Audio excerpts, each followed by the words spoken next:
Primary কিন্তু 98%, শতকরা 98% কিন্তু প্রাইমারি কজ, আর বাকি হলো 2%, সেটা হলো সেকেন্ডারি কজ। এখন আসা যাক প্রাইমারির ভিতরে কি কি আছে। প্রাইমারির ভিতরে প্রথমেই যেটা, সেটা হলো হচ্ছে টেনশন হেডেক।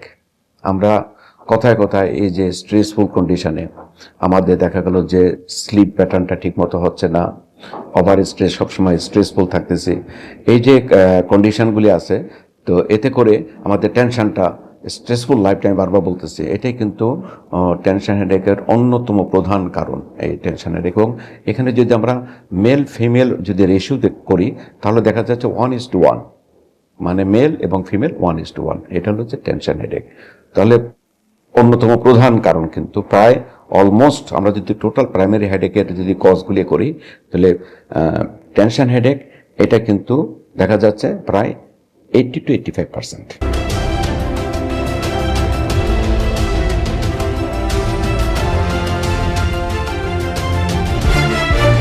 মাথা ব্যথার কারণগুলি কি কি? প্রধানত আমরা যদি মাথা ব্যথার কারণ যদি আমরা এক্সপ্লেন করতে চাই, দুইটা ভাগে আমরা ভাগ করতে পারি। একটা হলো প্রাইমারি আর একটা হলো সেকেন্ডারি। প্রাইমারিটা কি?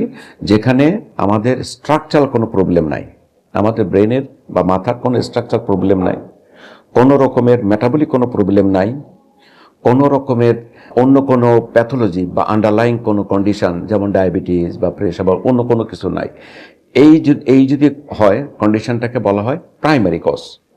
আর যদি অ্যাসোসিয়েটেড কোনো আন্ডারলাইং কজ থাকে, তাহলে আমরা ওটাকে বলে থাকি সেকেন্ডারি কজ।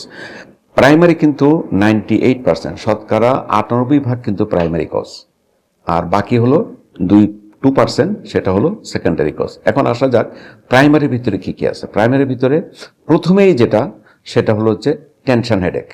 আমরা কথায় কথায় এই যে স্ট্রেসফুল কন্ডিশনে আমাদের দেখা গেল যে স্লিপ প্যাটার্নটা ঠিক মতো হচ্ছে না, ওভার স্ট্রেস, সবসময় স্ট্রেসফুল থাকতেছি, এই যে কন্ডিশনগুলি আছে, তো এতে করে আমাদের টেনশনটা, স্ট্রেসফুল লাইফ টাইম বারবার বলতেছি, এটাই কিন্তু টেনশন হেডেকের অন্যতম প্রধান কারণ, এই টেনশন হেডেক। এবং এখানে যদি আমরা মেল ফিমেল যদি রেশিও করি, তাহলে দেখা যাচ্ছে 1:1, মানে মেল এবং ফিমেল 1:1, এটা হচ্ছে টেনশন হেডেক।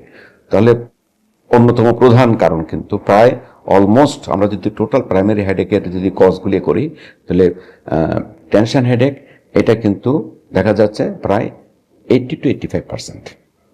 আবার বলি, 80 থেকে 85% কিন্তু টেনশন হেডেক।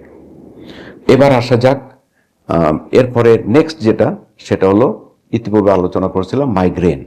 মাইগ্রেনটা কিন্তু it is very common, 10 to 15%, 10 থেকে 15% কিন্তু এই মাইগ্রেন। তো মাইগ্রেনে এখানে মেল ফিমেল রেশিও কিন্তু 1:2, তার মানে হচ্ছে মহিলাদের পুরুষদের চেয়ে প্রায় দ্বিগুণ, মানে আনুপাতিক হারটা যদি আমরা বলি।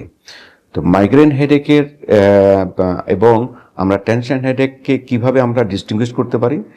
মাইগ্রেনের কিন্তু ইউনিল্যাটারাল, সাধারণত আমি আবার বলি, এটা সাধারণত ইউজুয়ালি এটা এক সাইডে হবে ব্যথাটা, এবং এই ব্যথার সাথে সম্পৃক্ত থাকে কি, নওশিয়া থাকতে পারে, মানে বমি বমি ভাব থাকতে পারে, বমি থাকতে পারে, এবং photophobia and phonophobia.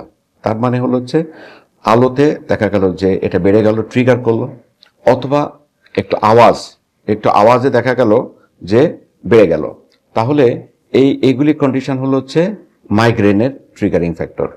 Whereas tension হেডেকে কিন্তু এই ধরনের কোনো কিছু নাই। টেনশন হেডেকে স্ট্রেসফুল লাইফ, যেটা আমি আগে বললাম, এতে কিন্তু টেনশন হেডেক, এবং মাইগ্রেনের পার্সেন্টেজ হচ্ছে 10 to 15%।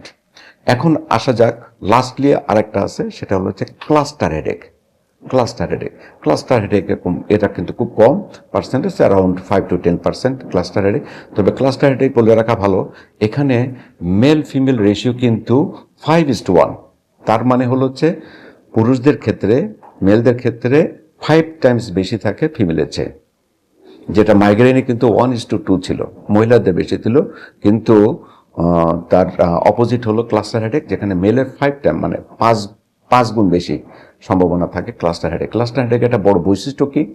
বড় বৈশিষ্ট্য হচ্ছে এটা সাধারণত সকালের দিকে এটা হয়, এবং যখনই একবার হয় তখনই এটা কিন্তু প্রচণ্ড আকারের হয় এবং দেখা যাচ্ছে যে 2-3 দিন একটানা থাকতেছে, তারপরে আবার 1 মাস বা 2 মাস নাই, আবার হঠাৎ করে হলো। আবার যখনই অ্যাটাকটা করে তখনই দেখা যাচ্ছে যে নেজাল কনজেশন, নাক দেখা যাচ্ছে বন্ধ হয়ে যাচ্ছে, একটু চোখ দিয়ে পানি পড়তেছে, এই ধরনের মনে হবে যেন রাইনাইটিস বা সর্দি হয়েছে তার, এরকমই মনে হয় অনেকটা এই ধরনের কথা। আরেকটা স্পেসিফিক একটা সাইন আছে এই ক্লাস্টার হেডেক বোঝার, সেটা হলো কি, সেটা হলো হচ্ছে বোর হোলিং, মানে মনে হচ্ছে যেন তার চোখে, এটাকে বলা হচ্ছে রেট্রো অরবিটাল হেডেক, মানে কি চোখের ভিতরে কেউ যেন ড্রিল মেশিন দিয়ে ড্রিল করছে, যে ব্যথাটা হয় এই ক্লাস্টার হেডেকের ব্যথাটা কিন্তু এই ধরনের ব্যথা, তাহলে খুব তীব্র ব্যথা এটা। কিন্তু এই ধরনের ব্যথা কিন্তু আবার মাইগ্রেন বা টেনশন হেডেকে কিন্তু হয় না।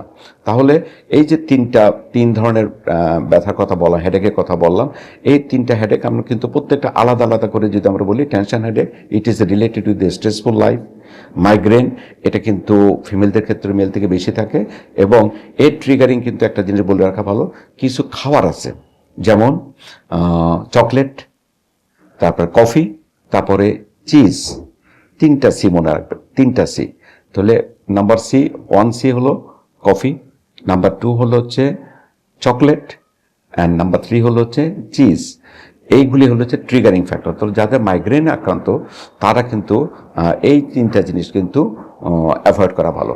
আর ফাইনালি যেটা ক্লাস্টার হেডে, সেখানে কিন্তু সকালের দিকে হয়, এবং এই যখন একবার হবে তখন কিন্তু এটা বেশ কিছুদিন থাকবে, তারপর আবার রিমিশন থাকবে। এবং এটা সবচেয়ে মনে রাখার বিষয় হলো তার চোখে রেট্রো অরবিটাল পেইন হবে, তখন চোখের ভিতরের দিকে প্রচণ্ড রকম ব্যথা, ড্রিল মেশিনের যে ব্যথা ওইরকম ব্যথা অনুভব হবে। আপনাদের সবাইকে ধন্যবাদ।